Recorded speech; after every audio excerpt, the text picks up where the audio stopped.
Hello बच्चों, आज हम पढ़ेंगे the first chapter matter in our surrounding. तो सबसे पहले हम ये देखते हैं कि व्हाट इज द मैटर। अरे वो वाला मैटर नहीं जो तुम समझ रहे हो। Matter is anything that occupy space and have मास। ठीक है, हम मैटर को कैसे डिफाइन करेंगे? The anything which have mass and occupy space। तो हम ये कह सकते हैं कि जो हमारे सराउंडिंग में जितनी भी सारी चीजें हैं, जो भी चीजें हम देखते हैं, जो हम कपड़े पहन रहे हैं या कुछ भी कर रहे हैं, या जो भी हमारे आसपास की चीजें जो भी हैं, तो उसको हम सबको किसमें ले लेते हैं? मैटर। वो सब क्या है? मैटर। जो भी पूरे ब्रह्मांड में है, जो भी यूनिवर्स में है, जो भी चीज है, तो वो सारी किसमें आती है? मैटर में। तो सबसे पहले हम देखते हैं कि जो मैटर की फिजिकल स्टेट के बारे में हम देखते हैं। मैटर की फिजिकल स्टेट तीन होती हैं। एक होती है सॉलिड, एक होती है लिक्विड, हम इधर देख लेते हैं, लिक्विड, और एक गैस। ठीक है, तो ये तीन स्टेट हो गई। हालांकि इसके बाद भी डिस्कवरी हुई है, तो वो जो स्टेट आ जाती हैं वो आ जाती हैं प्लाज्मा और बोस-आइंस्टीन कंडेंसेट। ठीक है, ये दो हैं, इसके बारे में हम बाद में बात करेंगे। ठीक है, सबसे पहले हम बात करते हैं यहाँ पे सॉलिड स्टेट के बारे में। ठीक है, तो सॉलिड स्टेट के बारे में हम क्या जानते हैं? सॉलिड में जैसे हम ये बना के दिखाते हैं, ये कोई सॉलिड पार्ट है किसी चीज का, तो इसमें जो सबसे पहले हम ये देखते हैं कि मैटर जो बना हुआ है वो छोटे छोटे पार्टिकल से बना हुआ है।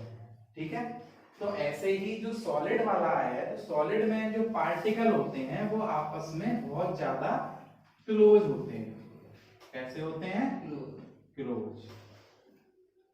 तो क्लोज होते हैं, तो इनमें जो इंटरमॉलिक्यूलर स्पेस होता है, इंटरमॉलिक्यूलर स्पेस हम किसे कहते हैं? जो मॉलिक्यूल और मॉलिक्यूल के बीच में स्पेस होता है। ठीक है, मॉलिक्यूल और मॉलिक्यूल के जो बीच में स्पेस होता है उसको हम कहते हैं इंटरमॉलिक्यूलर स्पेस। तो जब यहाँ पे ज्यादा क्लोजली होंगे ये, तो इनके बीच में स्पेस होगा? नहीं होगा, नहीं होगा ना, इस तरीके से। तो हम ये कह सकते हैं कि इसमें इंटरमॉलिक्यूलर स्पेस सबसे कम होगा, यानी कि इंटरमॉलिक्यूलर स्पेस सबसे कम। तो इसका मतलब क्या हुआ कि इनमें आपस में बहुत ज्यादा इंटरमॉलिक्यूलर फोर्स ऑफ अट्रैक्शन लग रहा है, यानी कि हम ये कह सकते हैं कि इंटरमॉलिक्यूलर फोर्स ऑफ अट्रैक्शन क्या होगा? सबसे ज्यादा होगा। ठीक है, और इनमें क्या होगा कि जब ये इंटरमॉलिक्यूलर फोर्स ऑफ अट्रैक्शन जब ज्यादा होता है, तो कोई भी मॉलिक्यूल अगर कहीं जाना चाहेगा इधर उधर, तो वो उसकी काइनेटिक एनर्जी उतनी नहीं होगी कि वो दूसरी जगह चला जाए, क्योंकि उसमें फोर्स ऑफ अट्रैक्शन ही ज्यादा है, तो उसकी काइनेटिक एनर्जी सबसे कम होगी। क्या होगी? काइनेटिक एनर्जी सबसे कम होगी। ठीक है, जैसे कि हम इसमें एक एग्जांपल ले लेते हैं। ठीक है, जैसे कि मान लिया तुम बस में सफर कर रहे हो और बस में बहुत ज्यादा भीड़ है।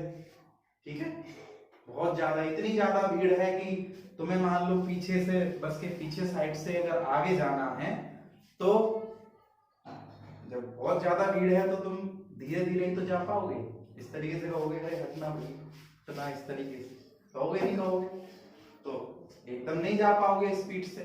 तो उस समय तुम्हारी काइनेटिक एनर्जी क्या हो जाएगी? लो। क्यों हुई? क्योंकि वहां पर बहुत सारे ऑलरेडी जो लोग हैं वो इस तरीके से चिपके हुए हैं। ठीक है, क्योंकि उनके बीच में मॉलिक्यूलर फोर्स ऑफ अट्रैक्शन ज्यादा है। ऐसे ही यहाँ पर जो मॉलिक्यूल है इनमें भी आपस में फोर्स ज्यादा है, इसलिए ये इधर से उधर जा नहीं पाएंगे। ठीक है, तो अब हम बात करते हैं, जैसे कि मान लिया बस से कोई यात्री उतर गए तो थोड़ा सा स्पेस हो गया, तो ऐसे ही हम एग्जांपल ले लेते हैं लिक्विड का। तो इसमें थोड़े दूर दूर हो गए, ठीक है, दूर दूर हो गए पार्टिकल, और इसमें जो है और ज्यादा दूर हो गए, ठीक है। तो ऐसे जैसे कि मान लीजिए कुछ यात्री उतर गए तो थोड़ा थोड़ा स्पेस हो गया। अब जैसे ये इधर जाना चाहेगा तो इसकी अपेक्षा में इसकी काइनेटिक एनर्जी बढ़ जाएगी। क्या हो जाएगा? इसकी अपेक्षा में लिक्विड की काइनेटिक एनर्जी क्या हो जाएगी? बढ़ जाएगी, ठीक है। और इंटरमॉलिक्यूलर फोर्स ऑफ अट्रैक्शन इसकी कंपैरिजन में कम हो जाएगा। हो जाएगा नहीं? यानी कि इंटरमॉलिक्यूलर फोर्स ऑफ अट्रैक्शन क्या हो जाएगा? लोअर देन सॉलिड, ठीक है। ये हम कंपैरिजन में लिखेंगे, इसको हम ना तो हाई कह सकते हैं ना ही ज्यादा लो कह सकते हैं, ठीक है। ये कंपेयरिंग में चलेगा इसका मैटर जो भी होगा, क्योंकि लोअर देन सॉलिड यानी कि सॉलिड से कम इंटरमॉलिक्यूलर फोर्स ऑफ अट्रैक्शन। अब जब अट्रैक्शन कम होगा तो भाई दूर दूर भागेंगे नहीं, भागेंगे, आराम से दूर दूर जा सकते हैं, ठीक है। नहीं ऐसे ही मान लो जैसे माँ बाप का अगर लगाव कम होगा तो तुम्हारे बिगड़ने के चांस ज्यादा हैं, दूर ज्यादा से ज्यादा भाग सकते हो। ऐसे ही यहाँ पर क्या है? Intermolecular force of attraction solid से यहाँ पे कम है, तो इंटरमॉलिक्यूलर स्पेस क्या हो जाएगा? यहाँ पर बढ़ जाएगा, ठीक है, ग्रेटर देन सॉलिड, सही है। और यहाँ पे काइनेटिक एनर्जी क्या हो जाएगी? हायर देन सॉलिड, सॉलिड की अपेक्षा में काइनेटिक एनर्जी बढ़ जाएगी। इसीलिए जो लिक्विड होता है उसमें फ्लो की टेंडेंसी होती है। क्या होती है? फ्लो की टेंडेंसी होती है, ठीक है। अब हम बात करते हैं गैस की। गैस में क्या हुआ? जैसे कि लिक्विड में इंटरमॉलिक्यूलर फोर्स ऑफ अट्रैक्शन कम हुआ सॉलिड की अपेक्षा, इसमें तो और ही कम हो जाएगा, ठीक है। और इसमें जब इतना सबसे कम है, ठीक है, इंटरमॉलिक्यूलर फोर्स जो है वो लोएस्ट है, ठीक है, तो इसमें क्या हो जाएगा? इंटरमॉलिक्यूलर स्पेस जो है वो सबसे ज्यादा हो जाएगा, ठीक है, हाईएस्ट। और काइनेटिक एनर्जी भी क्या हो जाएगी? हाईएस्ट हो जाएगी। हो जाएगी नहीं हो जाएगी? ठीक है। अब हम बात करते हैं इस पे टेम्परेचर का इफेक्ट होता है ना। टेम्परेचर क्या करता है? टेम्परेचर काइनेटिक एनर्जी को बढ़ाने का काम करता है, ठीक है। अगर हम जैसे सॉलिड में टेम्परेचर देते हैं सॉलिड के लिए, तो क्या होता है? जैसे कि तुमने लोहार देखा होगा, लोहार होता है, लोहार क्या करता है? सोने को, लोहे को बहुत हाई टेम्परेचर पर वो हीट करता है, तो तुमने देखा होगा बिल्कुल रेड हॉट हो जाता है आयरन। फिर जब उस पर पीटता है वो, तब वो क्या हो जाता है? फ्लैट होने लगता है, यानी कि उसमें थोड़े से मॉलिक्यूल में काइनेटिक एनर्जी बढ़ जाती है। उस काइनेटिक एनर्जी बढ़ जाने के कारण वो जो है फैल जाता है, ठीक है, समझ में आया। इसके बाद जब हम लिक्विड वाली कंडीशन में आते हैं तब क्या होता है? तब ये होता है कि ये इसमें बदलना चाहेगा। भाई यहाँ पे टेंडेंसी है, टेम्परेचर अगर मिलेगा इसको गर्मी मिलेगी तो ये सोचेगा मैं लिक्विड बन जाऊं, ये इसमें बहने की टेंडेंसी आ जाएगी। लिक्विड में अगर मिलेगी तो ये कहेगा मैं गैसियस स्टेट में पहुंच जाऊं। ऐसा होता है नहीं होता है? जैसे तुम कोई चाय बना रहे हो, पानी गर्म कर रहे हो तो उसमें भाप बनने लगती है, तो गैसियस स्टेट आने लगती है, ठीक है। नहीं तो यही कंडीशन डेवलप हो रही है यहाँ पर। अगर तुम टेम्परेचर बढ़ाओगे तो काइनेटिक एनर्जी जितनी थी पहले उससे और बढ़ जाएगी। क्या हो जाएगी? बढ़ जाएगी, ठीक है।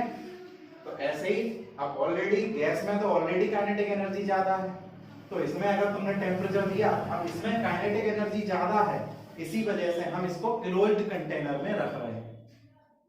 जैसे जो एलपीजी गैस के सिलेंडर आते हैं, कोई सी भी गैस के सिलेंडर देख लो, गैस जो भी होगी वो क्लोज कंटेनर में ही होगी। होती है नहीं होती है? क्लोज कंटेनर में ही होगी, ठीक है। क्यों?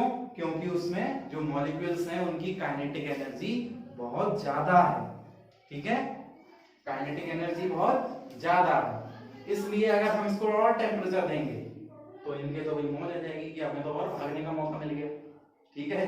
तो काइनेटिक एनर्जी से इतनी तेज हो जाएगी कि सिलेंडर फट जाएगा।